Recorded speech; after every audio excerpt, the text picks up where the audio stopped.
Have you ever thought, wow, I would love to express myself better in English? Well, good news. Hi, I'm Vanessa from SpeakEnglishWithVanessa.com, and today you're going to learn how, in exactly 60 days, you can express yourself better in English. Does this sound familiar?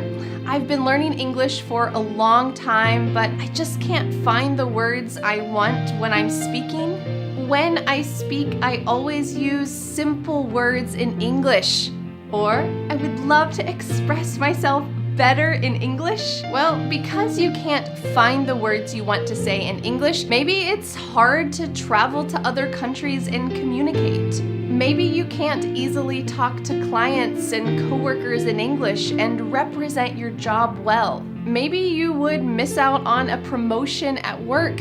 How frustrating. But you are my precious students, and as a good teacher, I would never leave you feeling frustrated. What if you could travel easily? What if you could talk to coworkers and clients and represent your job well? What if you could make more money at your job because you could speak English better?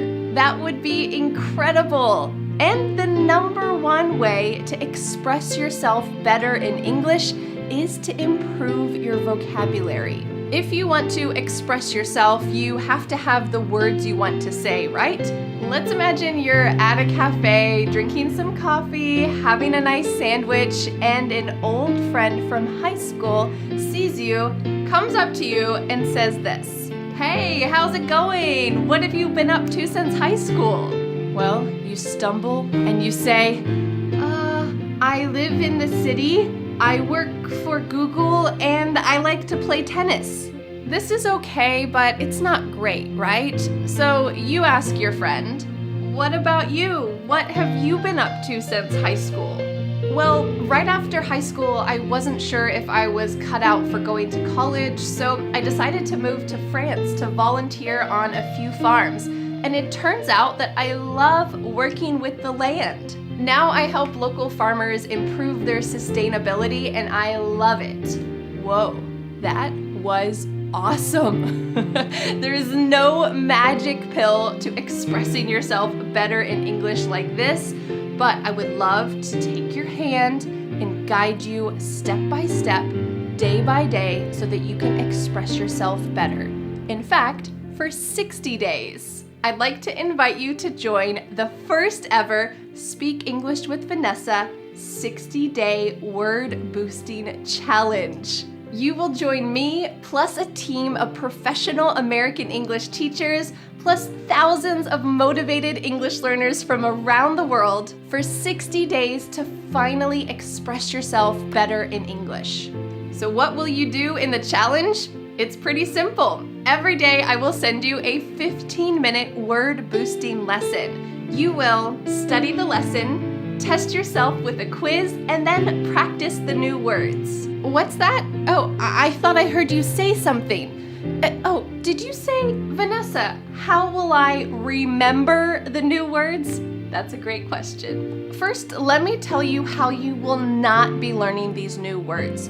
The worst way to remember new words in English is to make a list and just repeat them again and again and again. You might remember some words, but when you have a conversation in English, will you be able to actually use them?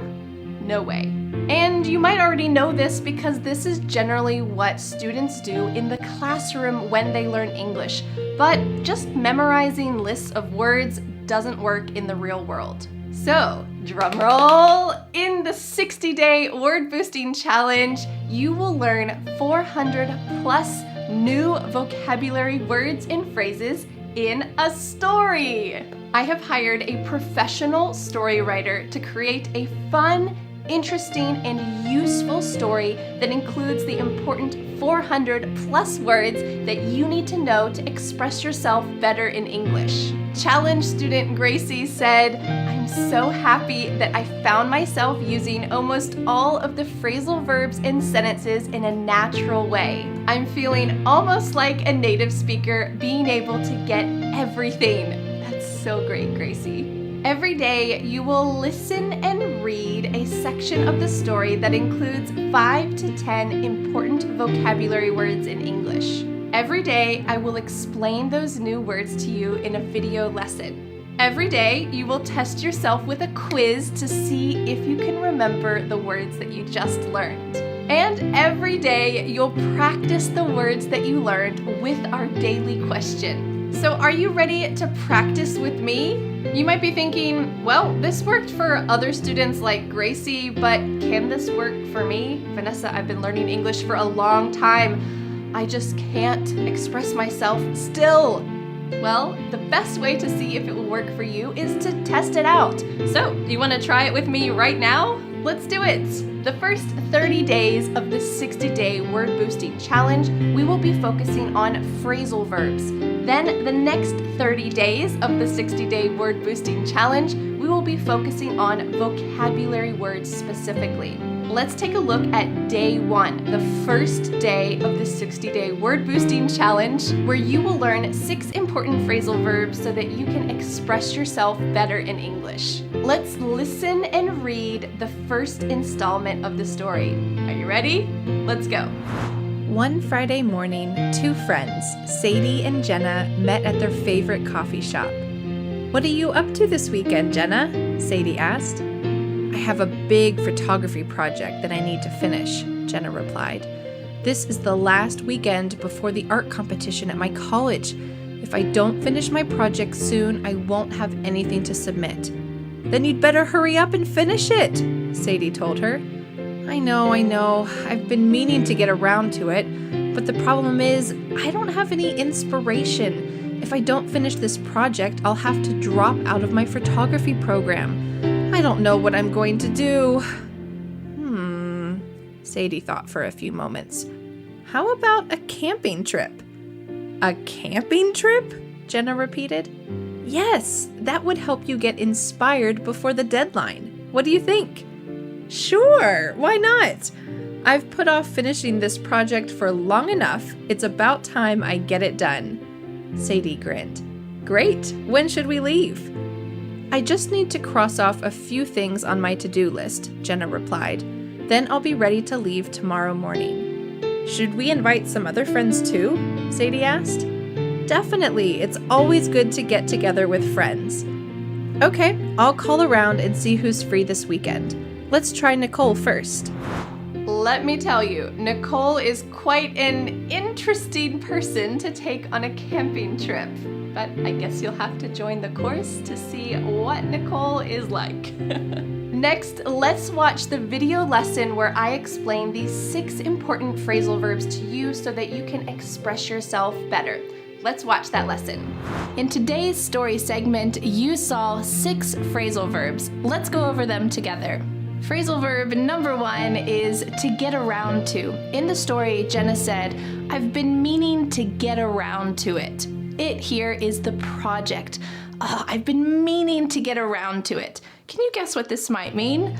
Well, Jenna has been procrastinating. She has been delaying finishing her art project. She has been meaning to find time to do it, but she just hasn't found time. So you could also say, "I was so busy today, but I finally got around to answering my emails. I was procrastinating doing that, but now it's done." The second phrasal verb is to drop out of. Jenna says if she doesn't finish her project on time, she's gonna have to drop out of the whole program. This sounds like a pretty bad thing, right? Yep, because this means to quit. She's gonna have to quit her photography program if she doesn't complete this project, so it is pretty desperate and important. You can also say, "When I was 16 years old, I dropped out of high school." This doesn't mean that you quit one class or 2 classes. This means that you quit high school completely. You dropped out of high school. Phrasal verb number 3 is to put off something. Jenna says, "I've been putting off finishing this project for long enough." We can sense that she's getting some motivation to finish her project because she is done postponing or delaying or procrastinating with her project. She's done postponing her project. She is ready to do it. She's done putting it off. You could also say, "Honestly, I I put off going to the dentist because I really don't like going. We all have something that we put off doing. For me, it's going to the dentist. Phrasal verb number 4 is to cross off something. Jenna says, I just need to cross off a few things on my to-do list. Well, this doesn't mean that she's just going to cross them off. It means she's going to do them. So this is what it means, that you are finally going to finish a task. I'm going to cross them off. So you could say, after I finish my tasks at work, I cross them off my list. Beautiful. Notice how this phrasal verb is split in the middle with this pronoun. Cross them off. This is extremely common, and you will notice this throughout the course, that oftentimes we split a phrasal verb, especially with a pronoun. Cross them off my list. Beautiful. Phrasal verb number 5 is to get together. Jenna says, it's always good to get together with friends. Well, this means that you are physically coming together and spending time together. Do you want to get together this weekend? Or you could say, my friends and I plan to get together next weekend to see a movie. Beautiful expression. Phrasal verb number 6 is used by Sadie. She says, okay, I'll call around and see who's free this weekend. This phrasal verb, to call around, gives us the sense that she's not just calling one person, she's calling multiple people. And that's what this means. So you could say, my son is looking for a job, so I told him to call around and see who is hiring. He's not just calling one company or one restaurant or one business. Instead, he's calling around to see who's available. Great work! So you read the story that included these 6 important phrasal verbs in context, in an interesting context. Then you watched the lesson where I explained these phrasal verbs, and now it's time to test yourself. Are you ready for a quiz? I'm going to tell you the quiz sentence, and I want you to choose which phrasal verb best matches that sentence. You'll have 3 seconds to guess. Question number 1. I can't believe that fixing that leaky faucet for the past month. It only took 5 minutes to fix. Is it, I can't believe that I crossed off fixing that leaky faucet?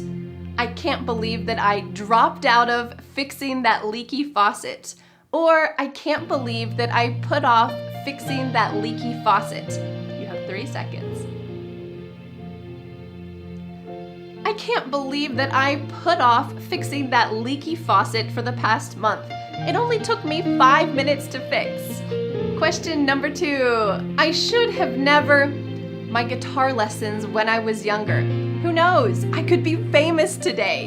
Is it, I should have never got around my guitar lessons? I should have never dropped out of my guitar lessons. I should have never called around my guitar lessons. The answer is, I should have never dropped out of my guitar lessons when I was younger. Who knows? I could be famous today. Quiz question number 3. If you're busy this week, we can always the week after and try a new restaurant. We can always get around to the week after. We can always cross off the week after. We can always get together the week after. Correct answer is, if you're too busy this week, we can always get together the week after and try a new restaurant. Quiz question number 4. It's a good idea to different mechanics around the city. You never know if someone has a cheaper price. It's a good idea to call around to different mechanics in your city. It's a good idea to put off to different mechanics in your city. Or, it's a good idea to get together to different mechanics in your city. It's a good idea to call around to different mechanics in your city. You never know if someone will have a cheaper price. Quiz question number 5 out of 6 is this. The teacher never to decorating her classroom. She was too busy helping students and attending teacher meetings. The teacher never got together decorating her classroom. The teacher never got around to decorating her classroom. The teacher never called around to decorating her classroom. The answer is the teacher never got around to decorating her classroom. She was too busy helping students and attending teacher meetings. And quiz question number 6, the last one, is this. Thanks for the items on my grocery list. It helps me to stay more organized while I shop. Is it thanks for getting around to the items on my grocery list? Or thanks for calling around the items on my grocery list? Or thanks for crossing off the items on my grocery list? The final answer is thanks for crossing off the items on my grocery list. It helps me to stay more organized while I shop. So how did you do on the quiz? Let me know in the comments, and you can also answer the daily question for the day 1 lesson. The daily question for the day 1 lesson is this. Have you ever dropped out of a course or program because it wasn't enjoyable for you? I'd love to hear your answer in the comments. You might be thinking,